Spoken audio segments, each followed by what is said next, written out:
ఆకాశవాణి పలుకులు విన్న తరువాత దుష్యంతుడు ఈ విధంగా అంటున్నాడు. ఏనుంజీ ఇంతియును కాని ఎరుగరణ్యులు అర్ధి కణ్వ మహాముని ఆశ్రమంబునందు గాంధర్వ విధి వివాహమున కరము నిమ్మి చేసిన దీని పాణిగ్రహణము. ఈమెను నేను ఎరుగుదును. ఈమె శకుంతలన్న విషయం కూడా నాకు తెలుసు. నేను ఈమె పాణిగ్రహణం చేశానన్న విషయం కూడా నాకు తెలుసు. ఇతను నా కన్న కొడుకన్న విషయమూ నాకు తెలుసు. ఇతనికి యువరాజ్య పట్టాభిషేకం చేస్తానన్న విషయమూ నాకు తెలుసు. తెలిసి తెలియదని అబద్ధం చెప్తున్నానన్న విషయం కూడా నాకు తెలుసు. నేను అబద్ధం చెప్పానని అంగీకరిస్తున్నాను. కానీ అలా ఎందుకు చెప్పానో తెలుసా? మా వివాహం జరిగినప్పుడు అన్యులు లేరు, ఇది రహస్యంగా జరిగింది, అందుకని నేను నిజం అంగీకరించలేకపోయాను అని దుష్యంతుడు అన్నాడు. ఇతరులకెవ్వరికీ తెలియదు కాబట్టి లోకనింద కలుగుతుందేమోనన్న భయంతో నాకీమె తెలిసి ఉన్నప్పటికీ కూడా కఠినంగా ఈమె నాకు తెలియదు అన్నాను. కానీ ఇప్పుడు అందరికీ తెలిసేటట్లుగా అద్భుతంగా ఆకాశవాణి ప్రకటించింది. దుష్యంతుడు నిజాన్ని బయటపెట్టాడు, కళంకాన్ని కడిగివేసుకున్నాడు. అతని వర్తనం వలన శకుంతలా మహాత్యం ధ్వనింపబడింది. ఈ విధంగా పలికి దుష్యంతుడు అమిత ప్రేమతో కొడుకును దగ్గరికి తీసుకుని సంతోషంతో కలిగిన పులకలతో కౌగిలించుకొని పట్టమహిషి అయిన శకుంతలను మిక్కిలి ప్రణయ గౌరవాదులతో సన్మానించి భరతుడిని యువరాజ్య పదవిలో అభిషేకించి చాలా కాలం రాజ్యసుఖాలు అనుభవించి తన రాజ్యభారాన్నంతా భరతుడికి అప్పగించి తాను తపోవనానికి పోగా భరతుడశేష భూభువన భారధురంధరుడై వసుంధరన్ పరగి అనేక యాగములన్ పాయక భాస్కర జహ్ను కన్యకా సురుచిర తీరదేశముల సువ్రతుడై ఉనరించి భూరి భూసురులకు నిచ్చే దక్షిణలు శుద్ధ సువర్ణ గవాస్వహస్తులన్.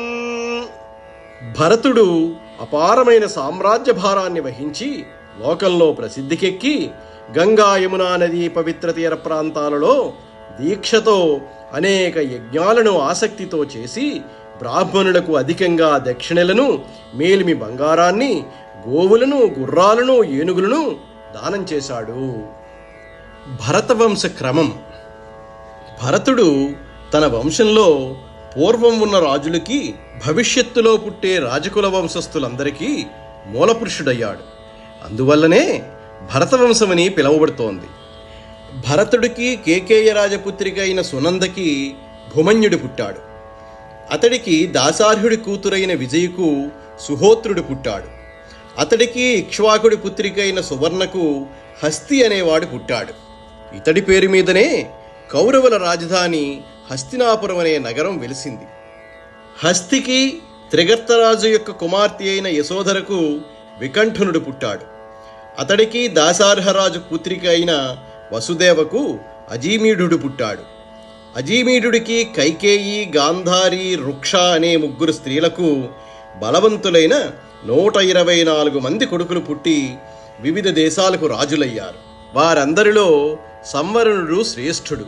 సంవరణుడు సూర్యుని పుత్రికైన తపతిని వివాహమాడాడు. వారికి కురుడు అనే శ్రేష్టమైన పుత్రుడు పుట్టాడు. అతడి పేరు మీదనే కురుక్షేత్రమన్న పేరు సార్థకమైంది. కురుడికి శుభాంగి వలన విధూరథుడు పుట్టాడు. అతడికి అనస్వుడు, అనస్వునకు పరీక్షిత్తుడు పుట్టారు. పరీక్షిత్తుకి బహుదానుడి కుమార్తె అయిన సుయసకు భీమసేనుడు పుట్టాడు. భీమసేనుడికి కేకేయ రాజపుత్రిక అయిన కుమారికి ప్రదీపుడు పుట్టాడు. ప్రదీపుడినే పర్యశ్రవసుడు అని కూడా అంటారు. ప్రదీపుడికి ప్రతీపుడు పుట్టాడు. ప్రతీపుడికి శిబికుమార్తె అయిన సునందకు దేవాపి, శంతనుడు, బాహ్లికుడు పుట్టారు. వీళ్లలో దేవాపి బాల్యంలోనే తపోవనానికి వెళ్ళగా శంతనుడు రాజయ్యాడు. శంతనుడికి గంగాదేవికి దేవవ్రతుడైన భీష్ముడు పుట్టాడు. శంతనుడికి సత్యవతికి చిత్రాంగదుడు, విచిత్రవీర్యుడు అనే 2 కొడుకులు పుట్టారు. సత్యవతినే యోజనగంధి అని కూడా పిలుస్తారు.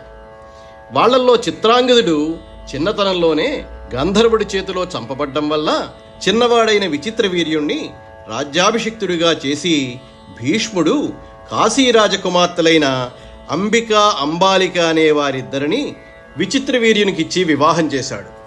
సూర్యప్రకాశుడైన విచిత్రవీర్యుడు రూపంలోనూ యవ్వనంలోనూ గుణాలలోనూ అత్యంత సుందరులైన అంబిక అంబాలిక అనే తన ఇద్దరి భార్యలయందు నిరంతర రతిభావానికి వశుడై రాజవిధులను విస్మరించి క్షయరోగ పీడితుడై స్వర్గస్థుడయ్యాడు.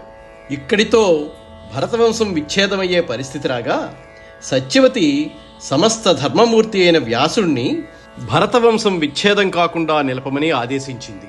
అప్పుడు ఆ మహాత్ముని వలన దేవరన్యాయంతో అంబికయందు ధృతరాష్ట్రుడు, అంబాలికయందు పాండురాజు, అంబిక చెలికెత్తియందు విదురుడు జన్మించారు. వాళ్లల్లో ధృతరాష్ట్రుడికి గాంధారికి వ్యాసుడి వరం వలన దుర్యోధనుడు మొదలైన 100 మంది కొడుకులు పుట్టారు. పాండురాజుకు కుంతీమాద్యులయందు యమధర్మరాజు అంశతో ధర్మరాజు, వాయుదేవుడి అంశతో భీమసేనుడు, ఇంద్రుడి అంశతో అర్జునుడు, అశ్వినీ దేవతల అంశతో నకుల సహదేవులు జన్మించారు.